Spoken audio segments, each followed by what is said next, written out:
Nice.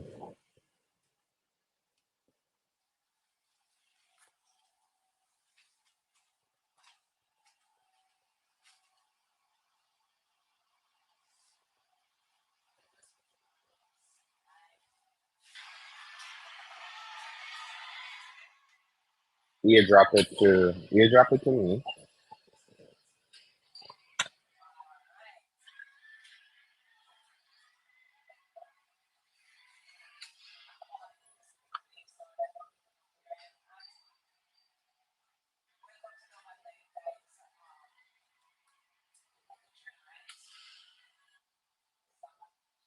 Yes.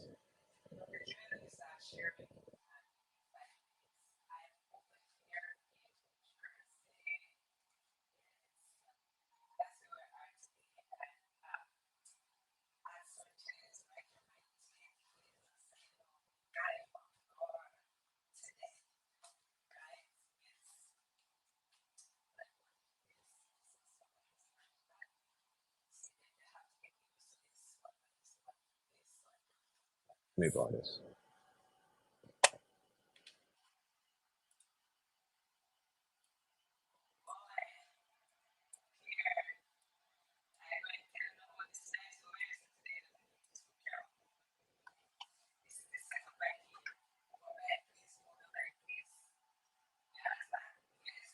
Said I'm not hearing.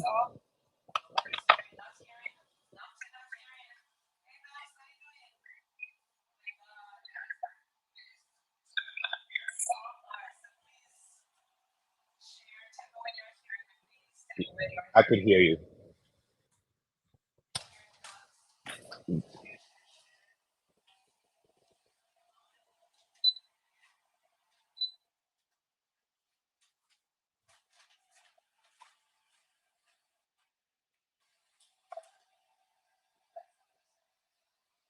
They're saying you're not hearing me, but I could hear you. You on YouTube right now?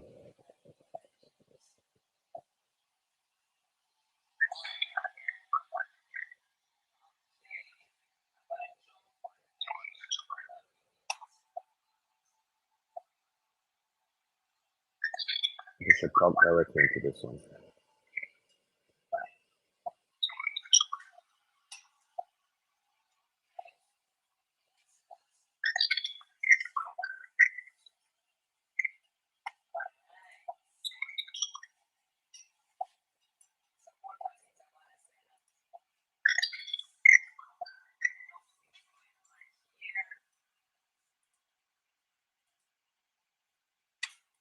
Yes, I Johnson child, how you doing this week? Cake Wagwan. Yes, I am here.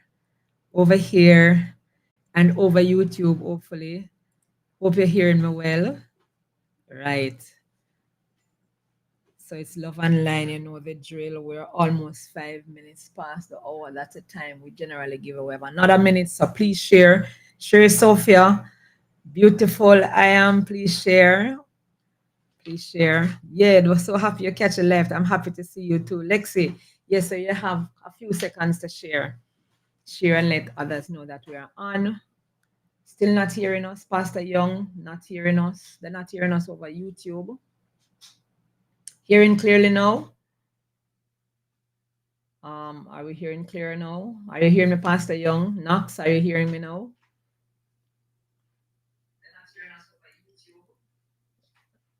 Judith, how you doing? Good afternoon. Are you hearing me? Just want to check loud and clear. All right, good, good. So we're good. We're good to go.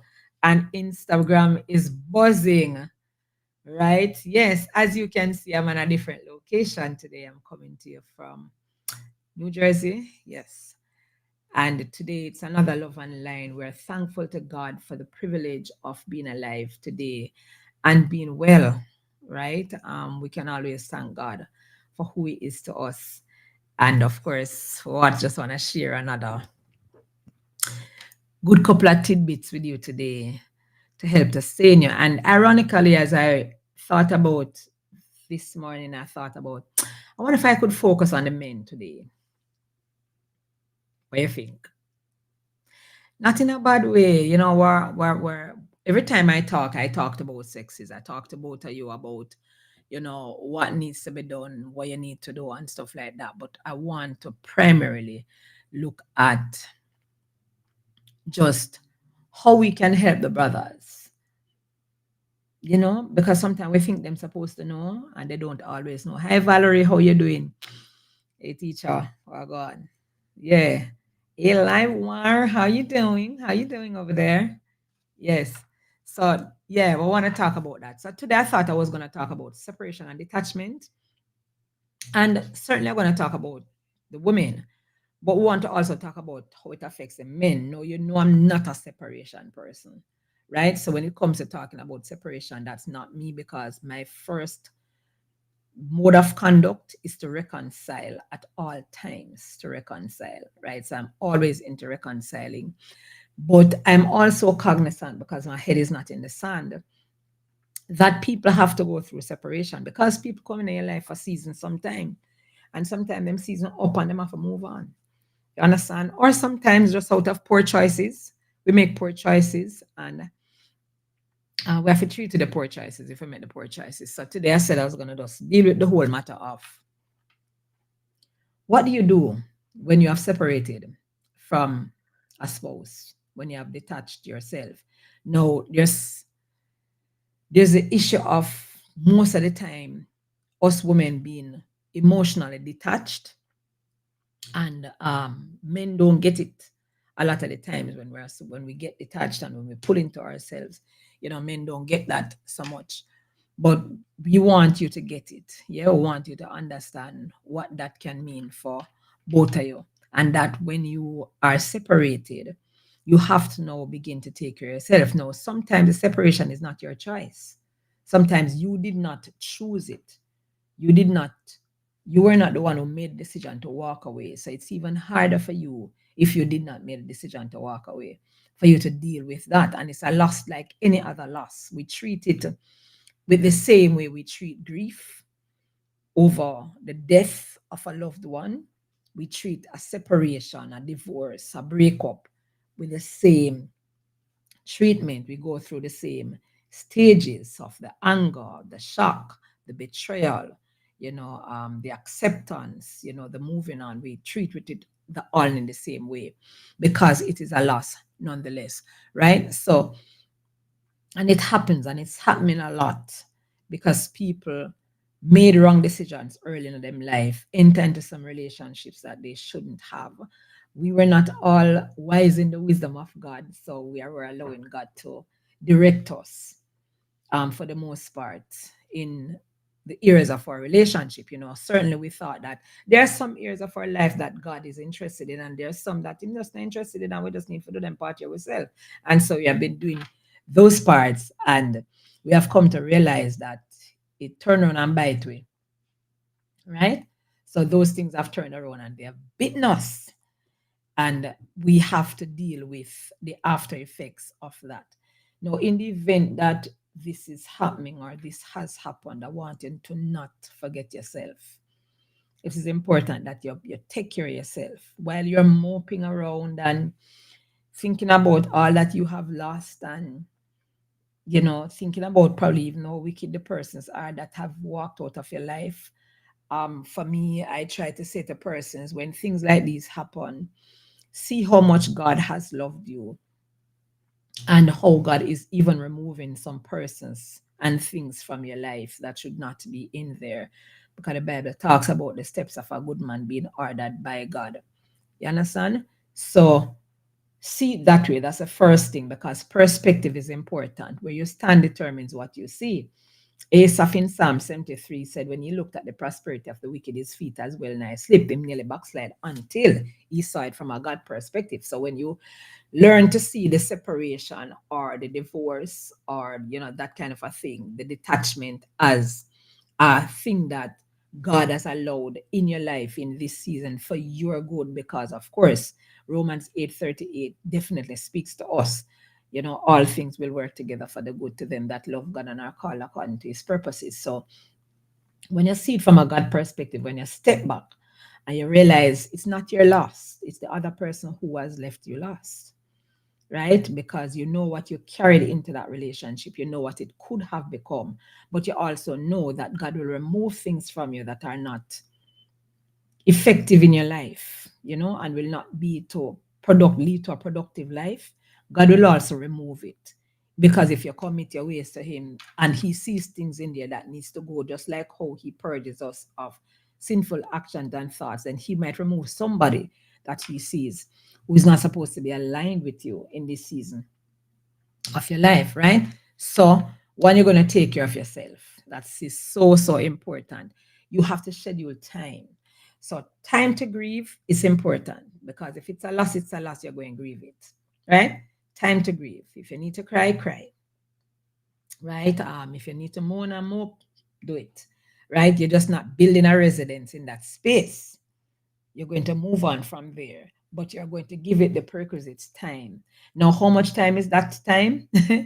As I have often said, in real time grief of losing someone, there's no expiry date to grieve, right? It to the extent to which you were involved is to the extent to which you were grieved, right? So don't be hard on yourself in these times. You understand? You have broken up with someone that you have invested a part of your life into this relationship, and it came to an end sadly, because either it was not being nurtured, it was not being sustained, or it's just not the right person for you, like I say, and God moved them out of your life.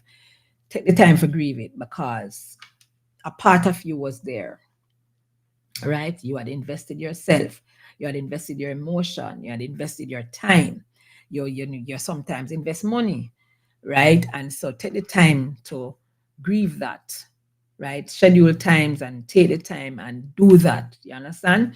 But while you are doing that, you're also being mindful of self, and that self needs that air out. You need that like a walk. You need that like a introspection with yourself to just come to grips with what has happened. Because if you're not doing these things, you're not going to be able to set and establish the healthy boundaries that will be necessary, for you to continue. Because of course, just because you're out of a relationship, you have broken off a relationship, don't mean that you're not intending to ever be in a relationship again. That is how it can feel, like when some woman get pregnant and they have baby, and because of the pain and the trauma them go through, them say never again, I'll never have another one.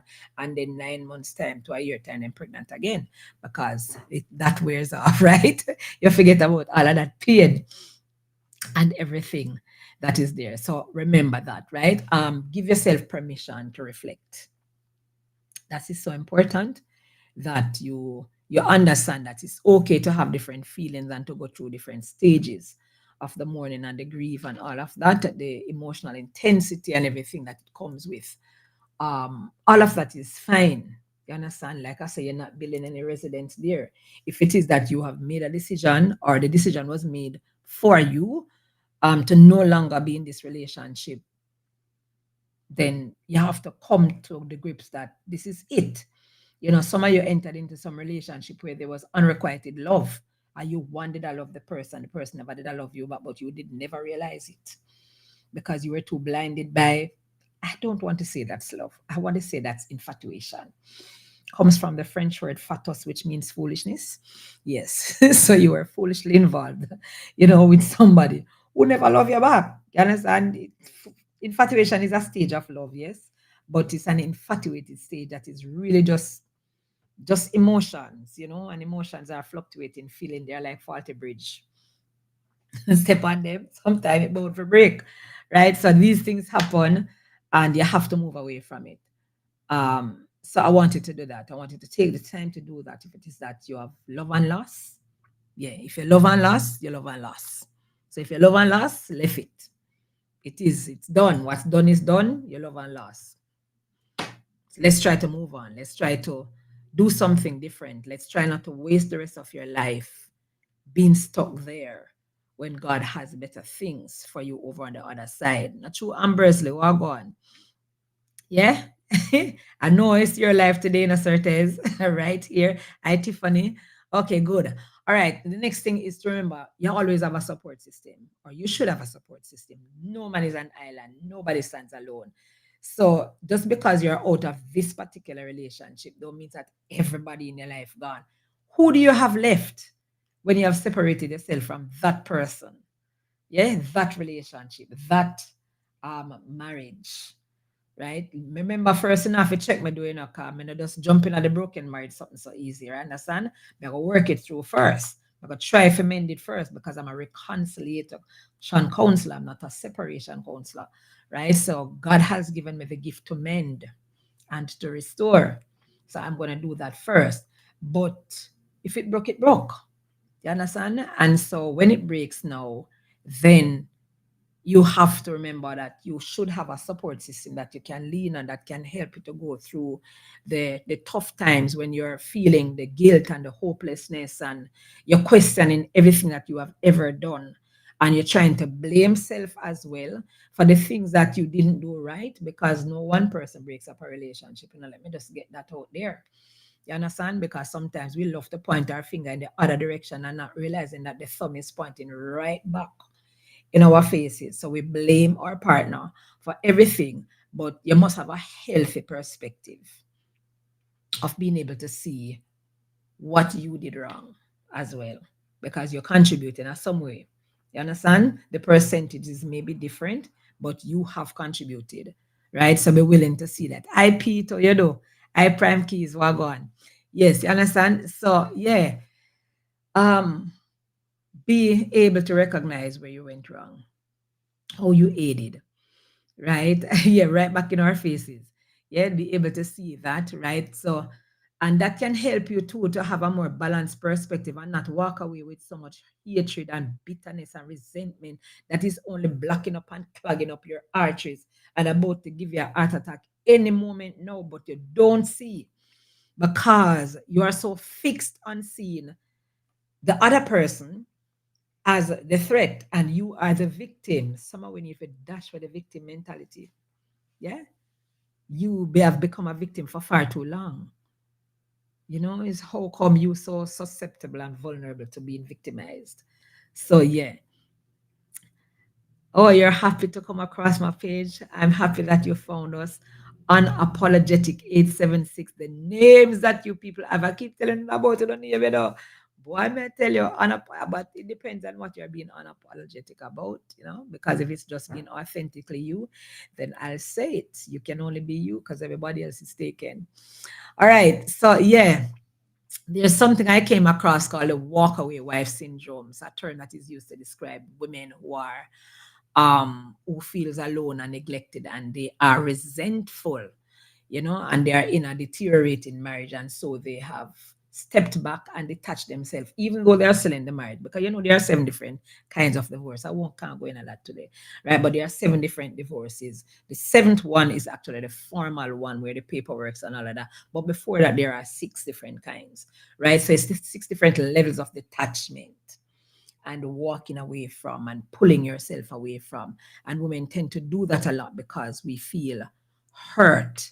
Their future wife will not be a victim. Hey, hey, hey. And somebody say, Amen, resoundingly. Understand one. We see that, right? So, yeah, so it's called the neglected wife syndrome. And we see this a lot, sudden divorce, you know, man travel gone overseas and only thing you reach about down at Jamaica or in the Caribbean island is a divorce paper. You don't even know when the divorce take place. You never even have a part to play that. But then that I wanted to stand back and be unapologetic about. When a certain situation like that reach you, just thank God that He has relieved you and that He saw futuristically, He saw your future, and that was not a part of it. So He ensured that He excommunicated you from that situation, right? And take you out of the situation. In a situation like that, you give God thanks. Not true, Pastor Young. Yeah, you give God thanks, right? Yes, so there are those situations, right? But I want to focus a little bit on the men today. You understand? I want to focus a little bit on the men today. Let me see if we can operate a system here, which part me there. Yeah, I want to focus a little bit on the men today. I am getting it right. Yes. All right. So, because divorce affects men too, you know, we tend to think that it doesn't, right? Me want to say amen, another group here too, you know, all right, about that, because it does affect men. but a lot of the time we pay attention to the women, and that is why the men suffer in silence. And that is why you'll find that the suicide rate among men is so high, because they don't speak. Stumbling block remove. That is it right there, be spoke. Right? But yeah, men are significantly affected by divorce. You understand? Physical and mental well-being is affected in it. I'm going to come back to this another time in a probably in a more deeper depth, because we had a little challenge today, and so I am just really drawing on some resources now. While I had prepared my own thing earlier. Now, they say while men may experience an initial sense of relief, the euphoria quickly fades away and makes way for stress and anxiety after the post-divorce depression that happens. But it can leave a man emotionally exhausted and drained, like his entire life is in upheaval. Women, we tend to think that it does not affect them. Why? Because they're not showing it up here. So them face no long down, them not all up in them feelings all the time. No, we have some man with good enough all up in them feelings. Any woman meets some of them man, they talk short, right? Because you have some men, may tell us say it seems like them worse than women when they come to all up in them feelings. Them lock down, them lock off, and them not talking and all of that and all of that, right? But truly there are those who are significantly affected. Their overall health and happiness is affected, and life just seem like the whole rug has been pulled from underneath them. And I want to show some empathy, not sympathy. Because man don't want with sympathy. Hear that? No man don't want to sorry for them. Not our men, because our men are created in the image and likeness of God. They know who they are. Most of them know who they are. And yeah, them ego turn right up is to them have, by the way, the ego and the super ego. So they do not want to sorry for them. But we need to show empathy, right? Because they hurt too, and we don't always know that they hurt, right? But it can happen. So how divorce or separation affects changes in a man, irrespective of what causes the separation, is that sometimes they are unable to pick up the broken pieces of their lives and move ahead. Just like a lot of women, they are unable. Now, one thing I know, when men separate, most times, and I'm going to tell you why, most times they will enter into another relationship quicker than a woman. Why? Because of who they are created to be. They are not created to be alone. You understand? So because they are not created to be alone, and they've gotten accustomed to having a partner, right? And they don't function well by themselves. We women can function by ourselves much better than men. It never say women are not created to be alone. They say man, right? And it doesn't mean that we are to be alone either, but I'm just saying, you understand, God made man to have a life partner to help them to fulfill their purpose in life, right? And so they are not meant to be alone. So it affects them, right? That it causes changes. And so, even though them free now because of all of that, but they still feel the impact of the separation, right? So I'm gonna give you a few reasons why oftentimes this happens. They skip the grieving part. So you see like how we ball on the whole place. Me tell us how we uses up rolls of tissue, and we take nights and day and we binge on it. Men don't them skip the part there, because one, worse if it's a Caribbean man, don't want to feel like himself. Don't want to feel like, him have control and thing. So they skip the process of grieving, where they get where the woman will take the time to understand and to process her feeling and to process her hurt and to process the anger and to process the impact of what is considered to be the betrayal and all of that. Men not go through that. Them skip that part there altogether, because it's considered too emotional and too vulnerable. So them skip that phase of it, right? And so because they skip that part of it now, they don't even go see one therapist, them not see no counselor, because them can handle them business. Talk to me, somebody. Hmm? That's why I think the ones that cry are wicked, and them do. Me cannot do this. Yeah. Them say for true, when they see men are cry are wicked, them wicked. Oh, them for wicked. It's God make them with tear ducts. But I tell you what wicked against the man, them, No, it's true. Live wire, you don't understand. I have heard it. You understand? You're so glad that you had help in that phase, right? So it is, yeah, you understand? Because when time we see them cry, sometimes we say wicked, them wicked, why them cry so much. I have a son, and Lady Marley can tell you, Brandon tears are very near. Brandon will cry, he's very emotional. I learned by that time I had done my counseling, so when me have Brandon, so I knew that I was supposed to allow him to express himself, and be in touch with what I call your feminine side. The man, them know what you heard me say, get in touch with your feminine side. But don't have a feminine side, but let's talk about an emotional side. You understand? So it was good to have had that, right? So yeah, because when you skip this process, you skip the grieving process, yeah, it hardens your heart, and then you take this baggage over into the next relationship and the next relationship, and the next person feels the brunt of that. You have to go through the process of grieving. You understand? But it's because we don't expect you to cry. We don't expect you to go through nothing. You understand? And so most of the time, men never heal from these things because they have not gone through the process. It remains bottled up, end up them being suicidal and all of that. It leads to anxiety and depression, especially if they not have one tough interior, right? Sometimes they feel lost and alienated, separated from everybody. Yeah, them not have a big support network like what some of us would have it, and them can't tell them not tell them business to everybody. It's not that they can't, they won't. You understand? Because trust is an issue right now. So them not do that. You think it's healthy for human beings to express their emotion, even if it involves tears? Of course it is. But we don't teach men that in Jamaica. They don't know that. You understand? Crying helps them to heal and make them a better man. True divine. You understand? Test same cry plenty of time through the process. It is healthy. But the socialization of our Caribbean man does not lend to that. Remember that Jamaica and the Caribbean still contains many features of the plantation society. The slave them couldn't ball which part. That was a sign of weakness. So we have inherited that. You understand? So it's for you to understand that. So if you have a man and you say, him not deal with certain things like you think him should have show a little more emotion and stuff, pray for him now, please, because sometimes they don't have that outlet. It is the reason why I have been interviewed a number of times as to why. Why is it that I have so many male clients? Because I create a safe space for them to be able to talk about the challenges that they are having. You understand? Yeah. You understand? I create that space so they can come and talk to me and they don't feel less than a man. It doesn't matter if you're bald. I know, so you get tear ducts for a reason. You know, get them for them on an eyelash. You understand? They're not just there for you to wear them. They're there for a reason. You understand? That's something that you're dealing with. You're the husband, don't it? Yeah, because them grew up in other society there with the socialization, they make them ball and be vulnerable. You understand? But doesn't mean that they are not. So they need a support system.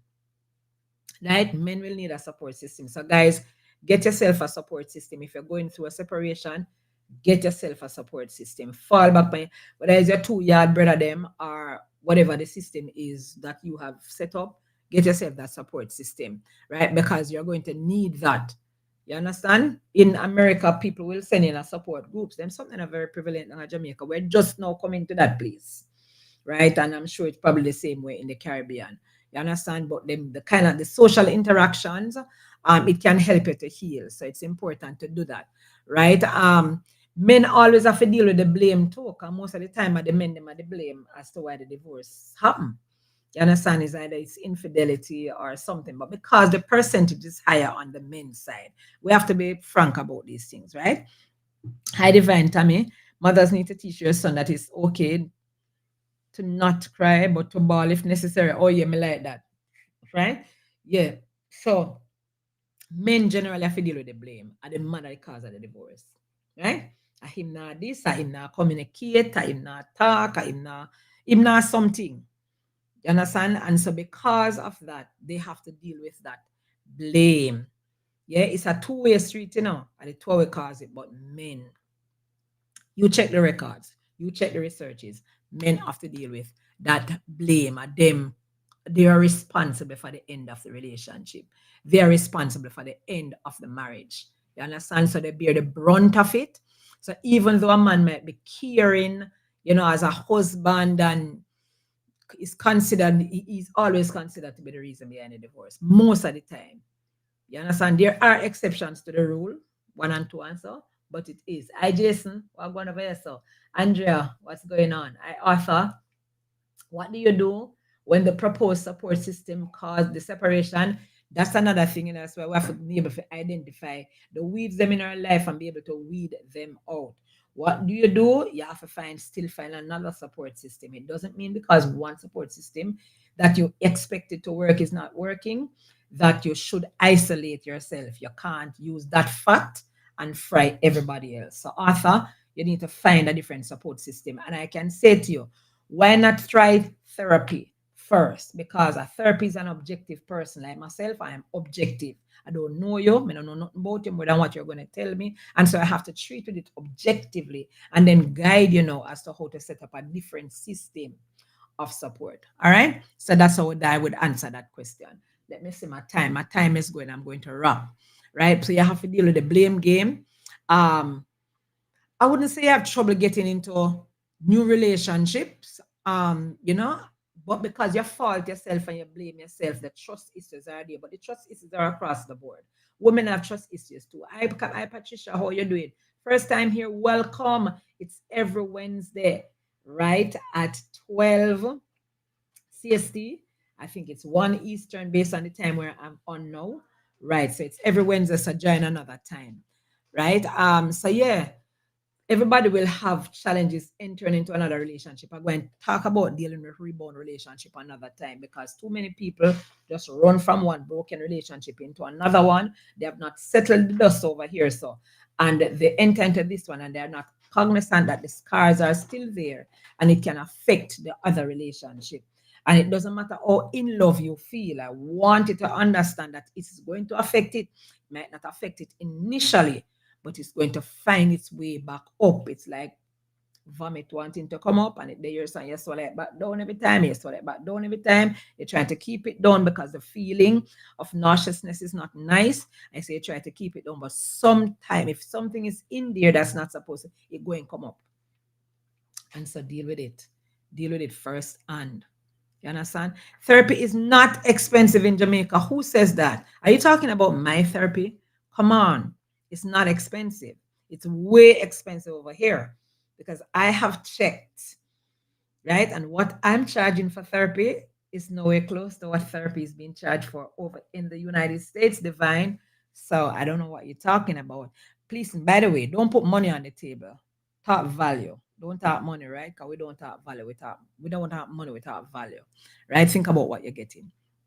And then there is the loss of identity because your family, for a man, your family is your everything. When everything is pulled away, and this is something else that I had in my thing.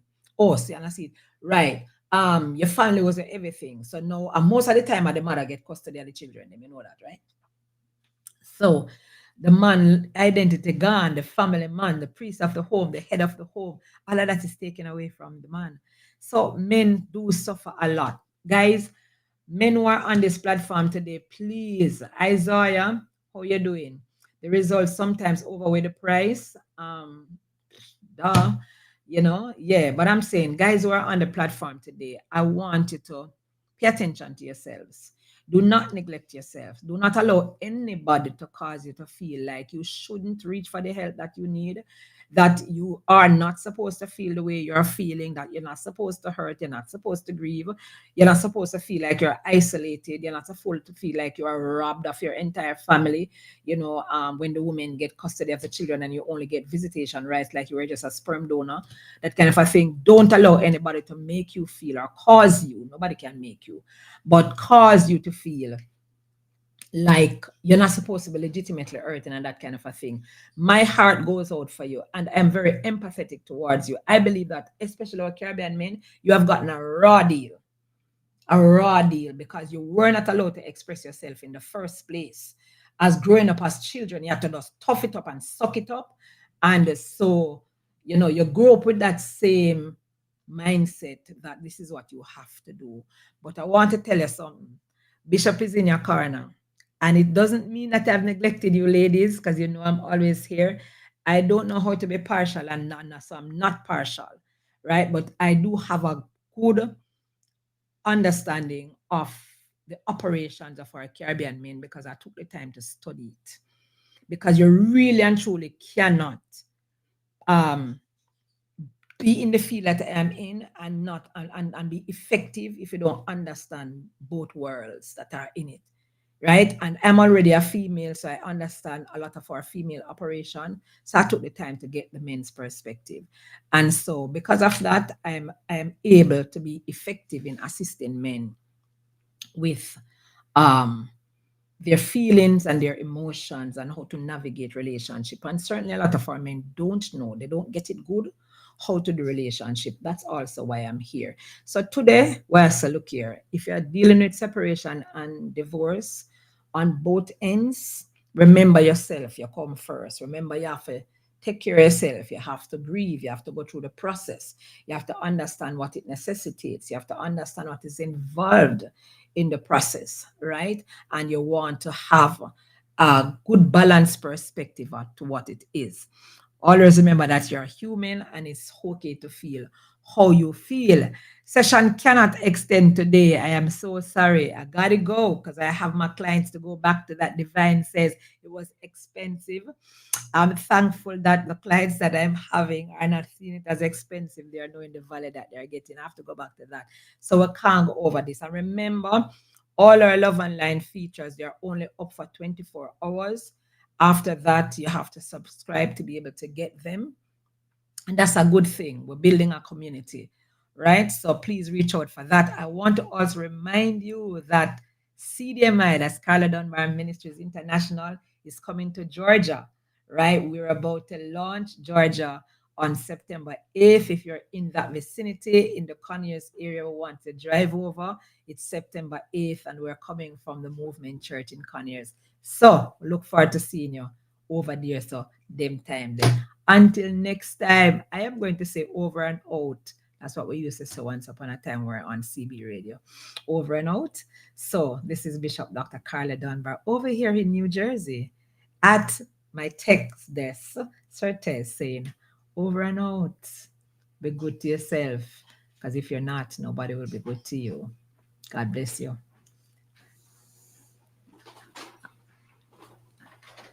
Where's the ending of this thing?